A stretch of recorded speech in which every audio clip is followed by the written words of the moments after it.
Alright, so it's got the bumper, lights, bezels. The only thing I'm missing are the two side pieces right there. It's clean looking. I don't really see hardly like any real rust. As far as the inside, bench seat, steering wheel, all the doors, cranks, dash, glove box. Cab corners look good. Fenders, the bed. All the fenders look really good. Back of the truck.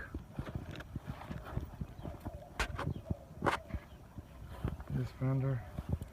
Everything, like I said, even the bed is really